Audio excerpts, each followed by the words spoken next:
a reçu les lettres de créance de 12 ambassadeurs.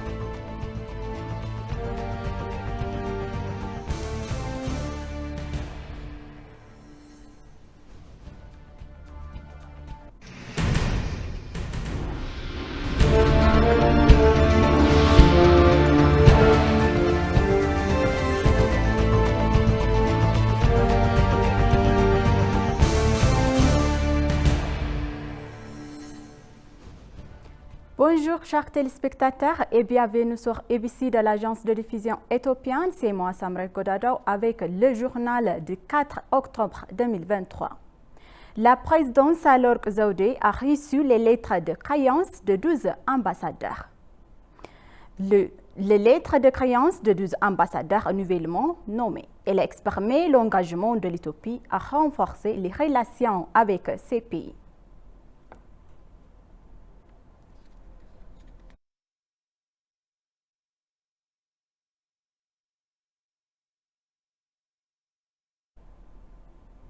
Le Premier ministre Abiy Ahmed a déclaré sur les réseaux sociaux que le prochain dialogue national promis d'être une étape importante dans nos affaires collectives visant à prévenir et une compréhension sur les questions controversées. Le Premier ministre et de autres responsables gouvernementaux ont rencontré la Commission de dialogue national. Au cours de la réunion, la Commission de dialogue national a présenté au Premier ministre et à des autres responsables gouvernementaux un rapport de situation sur les travaux entrepris jusqu'en présent par la Commission pour élaborer un processus de dialogue réussi.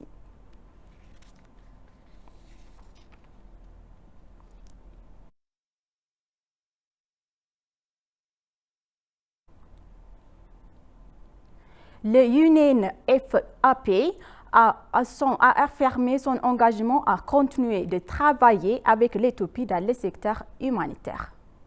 Les ministres d'État du ministère de la Femme et des Affaires sociales, Alamitou Ouimidon et Ayel Echete, ont tenu une réunion de courtoisie avec le délégué de UNFPA dirigé par son excellente Shoke Ahakaki. Au cours de la réunion, le UNFPA a réaffirmé son engagement à continuer de travailler avec le gouvernement éthiopien et d'autres partenaires pour continuer la situation humanitaire qui affecte particulièrement les femmes et les filles du pays. La délégation a également reconnu les partenaires solides entre le UNFPA, des femmes et des enfants, de la famille et des jeunes, ainsi que des résiliences obtenues à cet égard et ont exploré les moyens de renforcer la coopération. Les ministres d'État ont exprimé leur appréciation pour les efforts déployés par l'UNFPA, soulignant le rôle de l'agence rendu à de multiples besoins pour atténuer les problèmes sociaux, notamment la violence sexuelle et sexiste.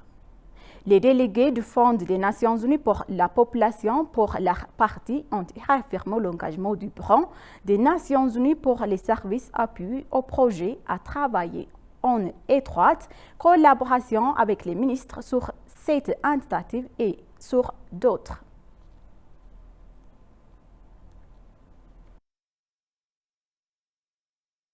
La technologie de stéthoscope numérique contrôlée par l'intelligence artificielle est prête pour la première fois aux activités de la santé d'Addis Ababa.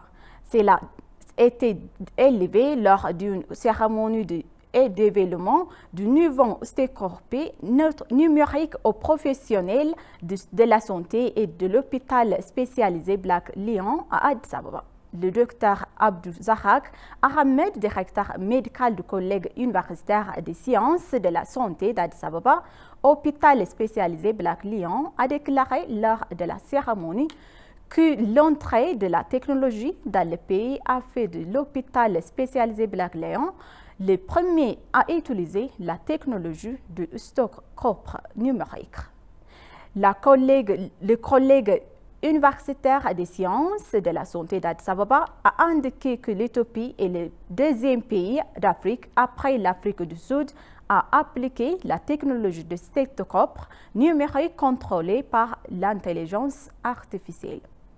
La technologie de stéthoscope numérique contrôle le filtrage, la mise en mémoire tampon et l'implication du son audible et convertit les sons acoustiques en signaux numériques. Le module de pratiquement moitié tous les artifices de signal numérique contrairement aux outils de décodage controversiels et a contribué à améliorer la précision du diagnostic et permis une détection préoccupe des maladies. Soulignant que la technologie est très utile pour fournir un terminant médical de meilleure qualité, le directeur médical a remercié les experts de la République de Corée et les personnes nées en Éthiopie pour leurs efforts afin que la technologie puisse être appliquée en Éthiopie.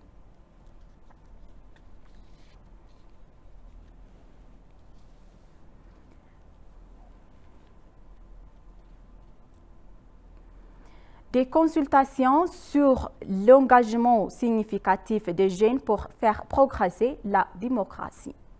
Les droits de l'homme et la gouvernance en Afrique ont débuté à Addis Ababa, en Éthiopie, en juillet de presse forum menant au 12e dialogue de haut niveau. Il est à noter que les jeunes de tous les continents expérimenteront les modalités existantes et prospéreront des recommandations qui exploitent la favorisant et une participation significative des jeunes à la production des évidences de la paix grâce à la mise en œuvre de la zone de libre-échange continentale africaine. Ambassadeur Salah Ahmed, chef par intérim du secrétariat de l'IGA et à la Commission de l'Union africaine des Département des affaires politiques de la paix et de la sécurité, observe que les discussions entre les jeunes sont opportunes, en particulier dans le démocratique de prise de pouvoir militaire et de changements anticonstitutionnels du gouvernement.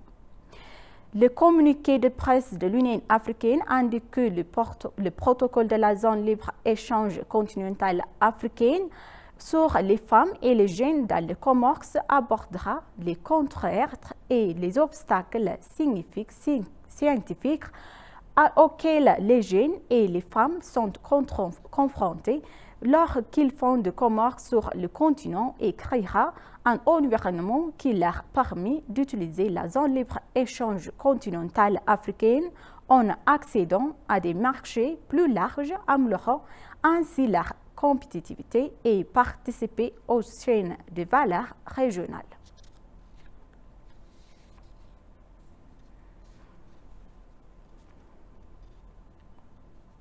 La Commission européenne échange des partenaires internationaux justement européens a entamé une visite de journée à Addis Ababa.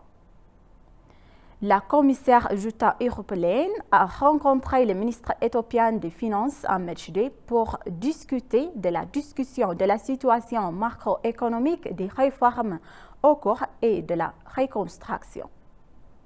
Elle a promis que la Commission européenne travaillait avec les institutions financières internationales pour aider l'Éthiopie à débloquer les investissements privés.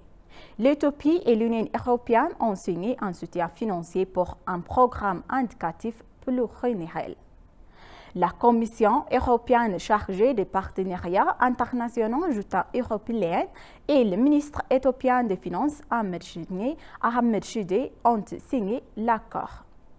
Dans son discours lors de la cérémonie de signature, Jutta européenne a déclaré que le lancement du programme indicatif pluriannuel montre la volonté de l'Union européenne d'aider l'Éthiopie à sortir du conflit et à intensifier ses efforts de développement. Selon la commissaire, le soutien financier vise à soutenir la croissance verte, le développement humain inclusif, la gouvernance et la consolidation de la paix en Éthiopie. La commissaire Jutta européenne a expliqué en tant que partenaire régional clé de l'Union européenne attache une grande importance à sa coopération avec l'Éthiopie. Aujourd'hui, l'Éthiopie est engagée dans un processus de paix, de justice transitionnelle et de réforme. L'Union européenne a toujours soutenu ces pistes et ma présence aujourd'hui à Addis Ababa démontre l'importance de ces efforts. Ensemble, l'Union européenne et l'Éthiopie visent à normaliser progressivement leurs relations grâce à un dialogue politique structuré et à reconstruire un partenariat qui se renforce multilatéral.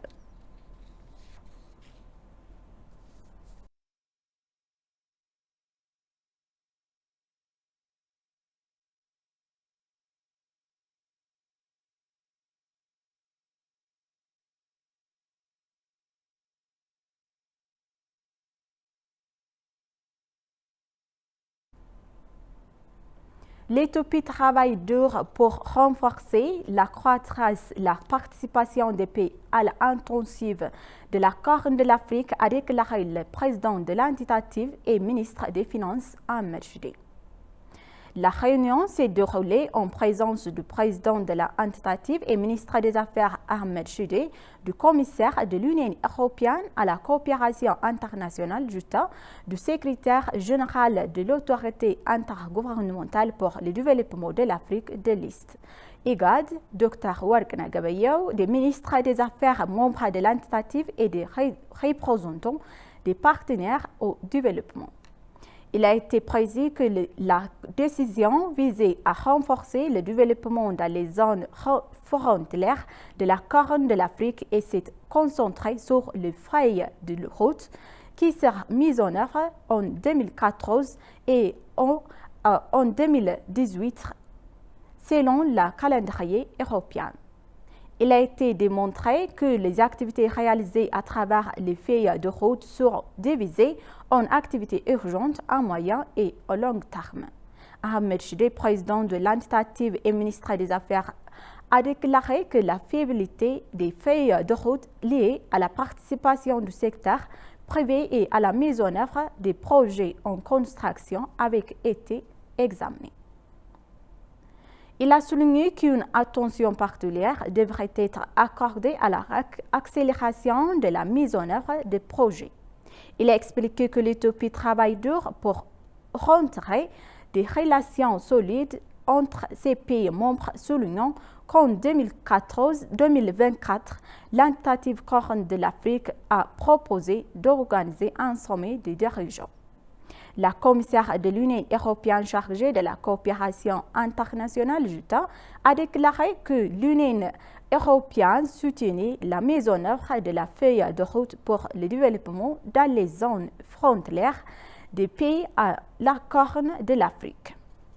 Il a déclaré que lors de la mise en œuvre de la feuille de route, une attention particulière devrait être accordée à la question de la connectivité et des infrastructures afin que les citoyens des zones frontalières puissent en bénéficier en premier.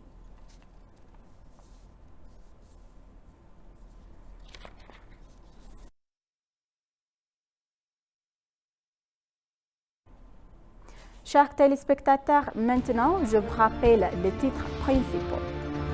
La présidente éthiopienne Sahle Zawde a reçu les lettres de créance de 12 ambassadeurs.